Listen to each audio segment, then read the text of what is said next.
The Butterfly Effect. It Started on 9/11 by Alex Blackwell. Published by White Seahorse Publishing, 2013. Chapter 1. The day started like any other. Marissa turned on her monitors at precisely 7 a.m. and logged into the system.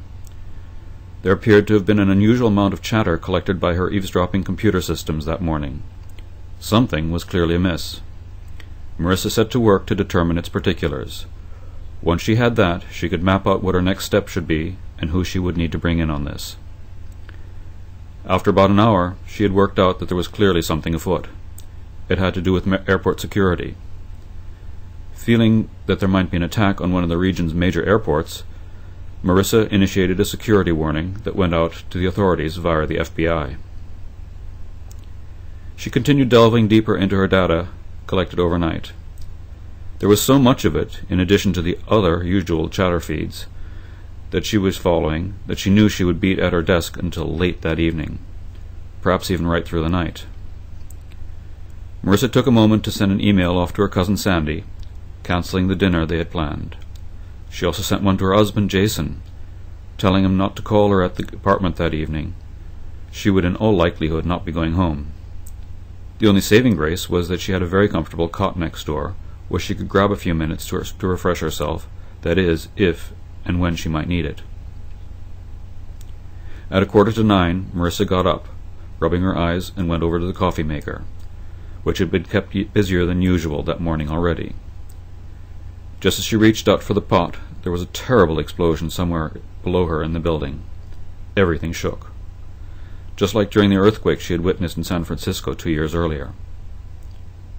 Something serious had happened, and it was definitely not good. A serious incident was an eventuality she had rehearsed many times before, in each of her previous similar jobs.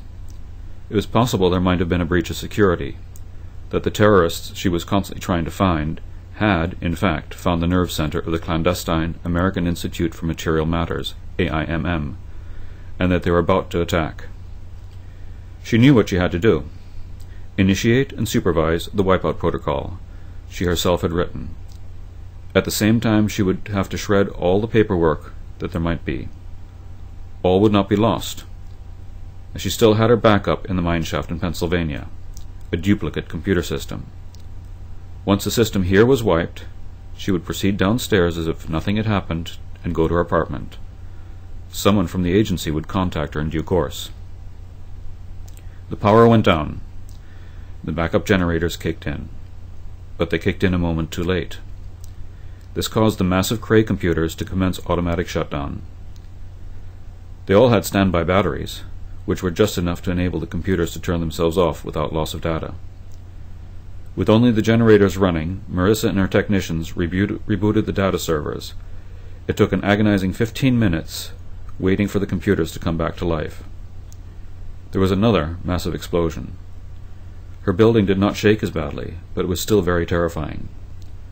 Marissa spent the following 20 minutes going through the wipeout protocol, erasing everything her baby had so painstakingly collected, analyzed, and stored.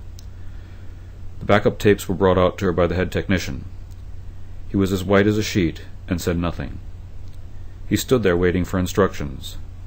Marissa took each of the 23 tapes out of its metal box and swiped it over a powerful electromagnet she kept under her desk. "Michael, can you turn on the TV? I want to see if there's anything on about these explosions." Her head tech went to the corner and flicked it on. The picture that filled the screen was as horrific as it was devastating to the two of them. They were looking at a picture of the building they were in and its neighboring twin tower. There was smoke billowing out of their building, roughly 10 floors down from where they were. There was a scene being replayed in the loop. It was of a jet plane crashing into the south tower of the World Trade Center. Marissa and Michael stood rooted to the spot, staring, unable to move. "You guys get out of here," she said quietly. "I'll finish up and follow you down." Michael opened the door to the server room and shouted for his colleagues, and then ran to the stairwell door. Dense, black smoke physically pushed him back. He slammed the door coughing, and looked at Marissa in dismay. The other technicians burst into the lobby and were heading to the stairs, only to be headed off by Michael. "It's no good," he simply said. They stopped in their tracks while, as one, they turned their heads towards the TV set. They knew their end had come. Realizing that they had no hope of getting out, Marissa called Jason at home using her cell phone. He had flown to Ireland on business the previous Monday, and was due home about then. When he did not pick up, she left him a message. "Hello, my love. It's me. I'm calling from work. I'm afraid it's not looking too good for us right now. There was a terrible explosion in our building, and we saw a plane hit the South Tower on TV. I love you so very much, my darling. The boys are working with me, and we're going to try the stairwell now. It's full of smoke, but I'm sure we'll make it. I'll see you on the Cape this weekend. If anyone calls you about me, tell them not to worry. We got rid of everything. I love you, I love you, I love you. Goodbye, Jason, my love. I miss you so." Marissa sat back in her chair and started sobbing.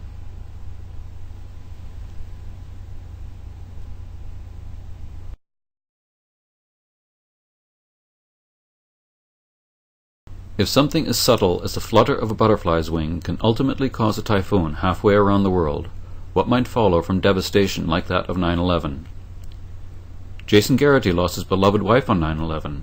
To Jason's grief-stricken mind, her work at the World Trade Center for a secret U.S. government agency meant that America was to blame, and America would have to pay. An apocalypse so simple in its conception and so overwhelming in its annihilation that it will destroy the United States of America once and for all. Unless, of course, Jack O'D can intervene in time. The butterfly effect is an addictive page-turner. Once you pick it up, you'll find it hard to put down.